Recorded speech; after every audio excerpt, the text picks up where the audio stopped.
할렐루야. 2020년 11월 27일 금요일 아침 기도회를 시작하겠습니다.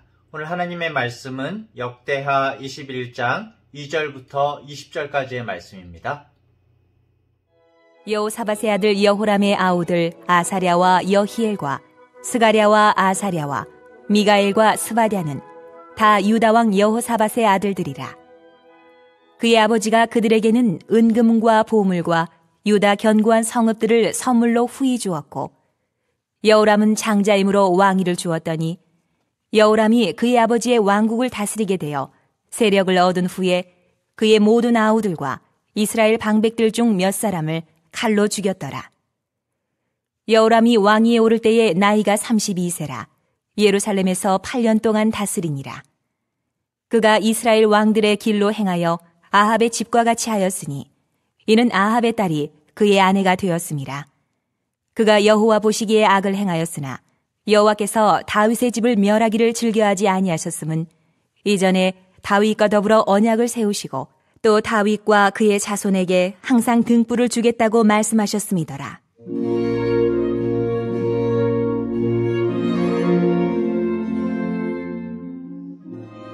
여호람 때에 에돔이 배반하여 유다의 지배하에서 벗어나 자기 위에 왕을 세우므로 여호람이 지휘관들과 모든 병거를 거느리고 출정하였더니 밤에 일어나서 자기를 애워싼 에돔 사람과 그 병거의 지휘관들을 쳤더라.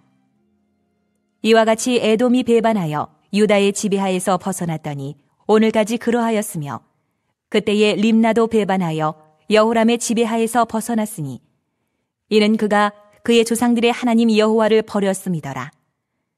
여호람이 또 유다 여러 산에 산당을 세워 예루살렘 주민으로 음행하게 하고 또 유다를 미혹하게 하였으므로 선지자 엘리야가 여호람에게 글을 보내어 이르되, 왕의 조상 다윗의 하나님 여호와께서 이같이 말씀하시기를, 내가 내 아비 여호사밧의 길과 유다 왕 아사의 길로 행하지 아니하고 오직 이스라엘 왕들의 길로 행하여 유다와 예루살렘 주민들이 음행하게 하기를 아합의 집이 음행하듯 하며 또 내 아비 집에서 너보다 착한 아우들을 죽였으니 여호와가 내 백성과 내 자녀들과 내 아내들과 내 모든 재물을 큰 재앙으로 치시리라.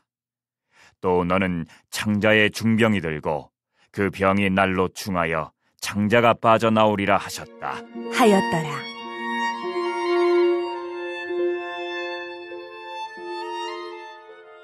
여호와께서 블레셋 사람들과 구스에서 가까운 아라비아 사람들의 마음을 격동시키사 여호람을 치게 하셨으므로 그들이 올라와서 유다를 침략하여 왕궁의 모든 재물과 그의 아들들과 아내들을 탈취하였으므로 막내 아들 여호아하스 외에는 하나들도 남지 아니하였더라. 이 모든 일 후에 여호와께서 여호람을 치사 능히 고치지 못할 병이 그 창자에 들게 하셨으므로 여러 날 후 2년 만에 그의 창자가 그 병으로 말미암아 빠져나오매 그가 그 심한 병으로 죽으니 백성이 그들의 조상들에게 분향하던 것 같이 그에게 분향하지 아니하였으며, 여호람이 32세에 즉위하고 예루살렘에서 8년 동안 다스리다가 아끼는 자 없이 세상을 떠났으며, 무리가 그를 다윗성에 장사하였으나 열왕의 묘실에는 두지 아니하였더라. 17장부터 이어온 여호사밧 왕이 마침내 세상을 떠나게 됩니다. 여호사밧은 정말 하나님을 경외한 왕이었습니다. 그는 언제나 하나님을 찾으며 하나님의 계명을 따라 살았는데요. 하나님은 그런 여호사밧과 함께 계셔서 나라를 굳건하게 해주셨습니다. 유다 주위에 있는 모든 나라가 유다를 보호하시는 주님이 두려워서 감히 여호사밧에게 싸움을 걸지 못할 정도였습니다. 그런데 그런 여호사밧이 한 가지 큰 실수를 범하게 됐었죠. 그것은 바로 북이스라엘의 아합 가문과 혼인으로 동맹을 맺은 것이죠. 여호사밧은 자신의 아들 여호람을 아합의 딸과 결혼을 시켰습니다. 그런데 이게 우리가 계속 이것을 보고 있는데 이해가 안 가는 거죠. 그렇죠? 이게 국가적 위기라 어쩔 수 없이 북이스라엘과 동맹을 맺어야만 했다면 그런 상황에서 그런 게 아니었습니다. 역대하 18장 1절에 보면은 여호사밧이 부귀와 영광을 크게 떨치던 때에 굉장히 잘 나가고 있었거든요. 아합 가문과 혼인으로 인척관계를 맺었더라 이렇게 나와 있습니다. 이해가 가지 않지요. 아합은 북이스라엘의 왕들 중에서 가장 악명이 높은 그런 인물이었습니다. 하나님을 경외하고 주님의 말씀으로 나라를 다스리던 왕이 어떻게 하나님을 저버리고 온갖 악행을 행하는 아합과 동맹을 맺었는지, 결혼 동맹을 맺었는지 알 수가 없습니다. 여호사밧은 모든 안정과 번영이 하나님께로부터 온 것임을 누구보다 잘 알고 있었습니다. 하지만 평안과 번영에 묻혀서 영적인 판단력이 흐려졌고 그 평화를 자신의 힘으로 유지해 보려고 했었던 것 같습니다. 겸손함이 교만으로 넘어간 거죠. 우리는 고린도전서 10장 12절에 그런즉 선줄로 생각하는 자는 넘어질까 조심하라 라는 이 말씀을 늘 마음에 되뇌이면서 살아야 합니다. 은혜의 풍성함을 누리며 산다고 느끼신다면 그때에도 겸손함으로 말씀 안에서 자신을 잘 살피시기를 바랍니다. 자, 여호사밧 왕이 죽자 그 다음 왕위를 맏아들인 여호람이 물려받았습니다. 그런데 선대 왕인 여호사밧은 아들들 사이에 혹 있을지도 모를 권력 싸움이 염려가 되었었나 봐요. 그래서 여호사밧이 그런 싸움을 미리 방지하기 위해서 나름 지혜를 짜내었는데 맏아들인 여호람에게는 왕위를 물려주고 또 다른 아들들에게도 섭섭치 않게 은금과 보물 그리고 튼튼한 유다의 성읍들을 후하게 이렇게 골고루 나누어 주었던 거죠. 그리고 이 정도면은 권력 때문에 서로 싸울 일은 없겠지 이렇게 생각했던 것 같습니다. 그런데 아버지 여호사밧이 죽고 여호람이 왕이 되어서 세력을 얻자마자 6명의 자기 아우들을 모두 죽이는 일부터 시작한 겁니다. 자신의 권력을 유지하는데 아우들이 걸림돌이 될 것이라고 생각한 거죠. 이 권력에 눈이 먼 것입니다. 권력 앞에서는 형제라는 핏줄도 아무런 의미가 없었던 거죠. 여호람이 이런 악행들을 저지르니까 하나님께서 이제 가만두시질 않죠. 주변의 나라들을 움직이십니다. 이스라엘과 조공 관계에 있던 에돔이 반란을 일으키고요. 여호람이 온 군대를 동원해서 응징에 나섰지만은 무의로 끝나고 맙니다. 뿐만 아니라 림나도 여호람의 손아귀에서 벗어나고 말았습니다. 왜 이런 일들이 일어났는지를 10절 하반절에 보면은 이렇게 증거합니다. 이는 그가 그의 조상들의 하나님 여호와를 버렸음이라. 결국 이 모든 것의 결과가 원인이 여호람이 하나님을 버렸기 때문이라는 거죠. 인간이 하나님을 버려도 그것이 자신의 인생에 아무런 일이 일어나지 않는 것처럼 보여도 궁극적으로 자신이 가진 모든 것을 다 잃는 것임을 여호람을 통해서 하나님은 우리에게 보여주고 계십니다. 하나님을 버리고 백성들로 우상의 길을 걷게 했던 이 여호람, 엘리야 선지자를 통해서 이 하나님의 말씀 12절부터 15절까지 이렇게 경고하고 증거하고 있습니다. 네가 네 아비 여호사밧의 길과 유다 왕 아사의 길로 행하지 아니하고 오직 이스라엘 왕들의 길로 행하여 유다와 예루살렘 주민들이 음행하게 하기를 아합의 집이 음행하듯 하며 또 네 아비 집에서 너보다 착한 아우들을 죽였으니 여호와가 네 백성과 네 자녀들과 네 아내들과 네 모든 재물을 큰 재앙으로 치시리라. 또 너는 창자의 중병이 들고 그 병이 날로 충하여 창자가 빠져나오리라 하셨다 하였더라. 너무 무서운 경고의 말씀이죠. 엘리야는 여호람이 자신이 저질렀던 악행을 그대로 재물을 빼앗은 것은 재물로, 생명을 빼앗은 것은 생명으로 다 받게 될 것이라고 그렇게 말을 합니다. 이 말씀 이후에 또 사건이 생기죠. 블레셋과 아라비아 연합군이 쳐들어와서 그토록 열심히 모았던 모든 왕궁의 재산들을 다 빼앗고 여호람의 아들 하나를 제외하고 모든 가족들이 다 죽임을 당하게 됩니다. 뿐만 아니라 그 자신도 창자의 병이 들어서 진짜 예언대로 2년 동안 고통스러워하다가 생을 마감하고 말지요. 자, 이러한 그의 인생을 20절이 이렇게 증거합니다.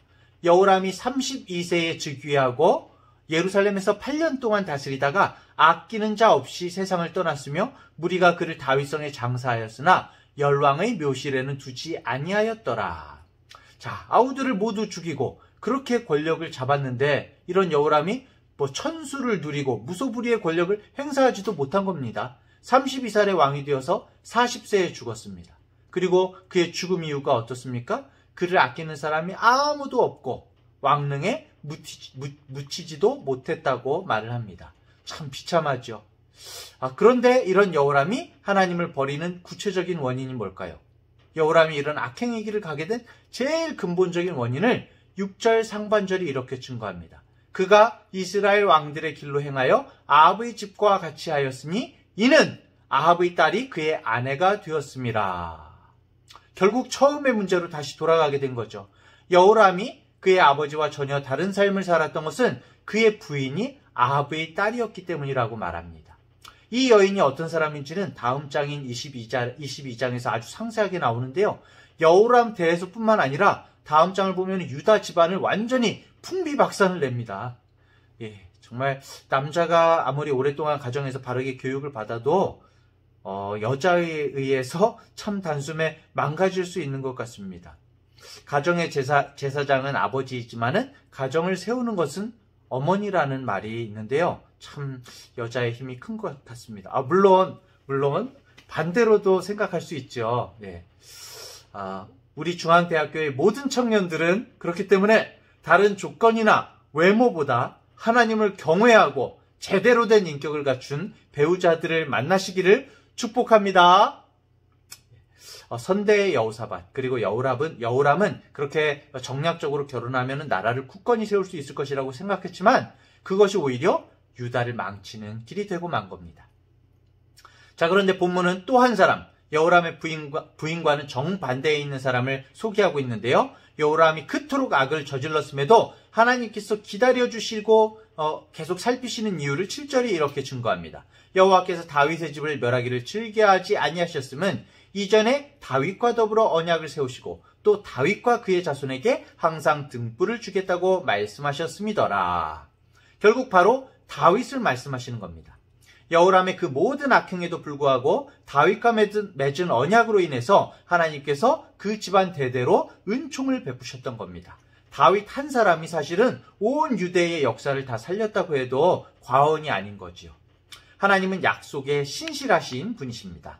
인간이 연약해서 범죄하였다고 할지라도 그 약속은 흔들리지 않습니다. 사실 여호람에게 내리신 징계들도 여호람과 유다를 망하게 하기 위함이 아니라 오히려 돌이켜서 살게 하기 위함이었던 건데, 그런데 여호람은 이런 하나님의 마음을 알지 못했고 다윗의 길로 행하지 않고 결국 악행으로 망한 것이죠.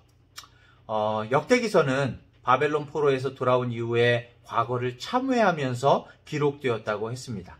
나라가 망하고 이방에서 수모를 겪고 나니까 하나님을 바르게 섬기려고 애를 썼던 다윗의 시대가 얼마나 귀했는지를 깨닫게 된 것입니다. 그래서 그 시대로 돌아가자는 것이죠. 우리 각자에게는 다윗의 시대는 언제였습니까? 순수하게 하나님의 말씀에 순종하고 하나님만 절대적으로 바라보고 그랬던 사람은 정말 복이 있습니다. 만약 그런 때가 없었다면 바로 지금 그 때를 만들어야 합니다. 그래야 후에 우리가 인생의 어려운 길을 걸어갈 때에도 하나님이 희미하게 느껴질 때에도 돌아보고 그 진창에서 빠져나올 수 있는 그런 계기를 만들 수가 있는 것입니다. 여호람이 아끼는 자 없이 세상을 떠났다고 하는 것은 하나님 역시 그의 인생을 아끼지 않았다는 의미입니다. 이 땅에서 우리가 낭패를 당하는 것은 일시적일 수 있지만 하나님 앞에 서서 당하는 낭패는 영원한 것입니다. 이것을 바르게 우리가 인식한다면 오늘도 우리가 하나님을 의식하면서 살지 않을 수가 없습니다. 하나님을 바르게 의식하면서 살아가는 우리 모든 성도님들 되시기를 축복합니다. 그리고 죄에 대해서 말씀하시는 주님의 음성을 결코 가볍게 여겨서는 안 될 것입니다. 주어진 모든 시간과 장소에서 하나님의 말씀을 바로 듣고 죄에 대해서 민감한 우리 모든 성도님들 되시기를 간절히 축원합니다.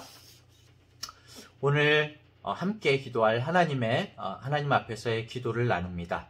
첫 번째로 선줄로 생각하는 자는 넘어질까 조심하라는 말씀을 늘 마음에 되새기며 주님 앞에서 겸손함으로 자신을 살피며 살게 하소서. 두 번째로 아버지로서, 어머니로서, 남편으로서, 아내로서 우리의 가정을 바르게 세울 수 있는 주님 은혜를 허락하소서. 세 번째로 하나님을 날마다 바르게 의식하며 살게 하시고 죄에 대해서 말씀하시는 주님의 음성을 가볍게 여기지 않게 하소서. 이 기도의 제목들을 가지고 오늘 하루를 시작하기를 원합니다. 제가 먼저 기도하겠습니다. 주님, 2020년 벌써 11월 말로 치닫고 있습니다. 한 해가 저물어 가듯이 우리의 인생도 본향을 향하여 한 걸음 더 가까이 나아갑니다. 주님, 말씀 안에서 늘 우리 자신을 돌아보아서 교만이 인생을 주도해 가지 않도록 주여 인도해 주시옵소서. 오늘 여호사밧과 여호람의 역사를 통해서 깨달아야 할 것을 우리가 잘 분별하게 하셔서 우리에게 주어진 시간을 낭비하지 않고 주님께서 주시는 지혜에 이끌려 사는 복된 인생이 되게 하여 주시옵소서.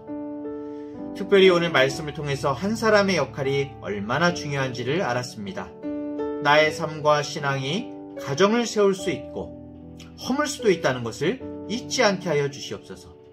또한 나 자신이 내 가정과 내가 속한 공동체에서 다윗과 같은 언약의 사슬의 역할을 잘 감당하고 있는지 돌아보게 하여 주시옵소서. 오늘 하루가 우리 각자의 인생에서 하나님을 정말 가장 바르게 섬기는 날이 되게 하여 주시고, 때때로 우리의 인생이 칠흑같이 느껴질 때에도 오늘 하나님을 향했던 그 삶 때문에 어두움을 비춰주시는 하나님의 빛을 발견하는 불씨가 되게 하여 주시옵소서. 성령님께서 오늘도 이끄실 것을 믿습니다. 예수님의 이름으로 기도합니다. 아멘.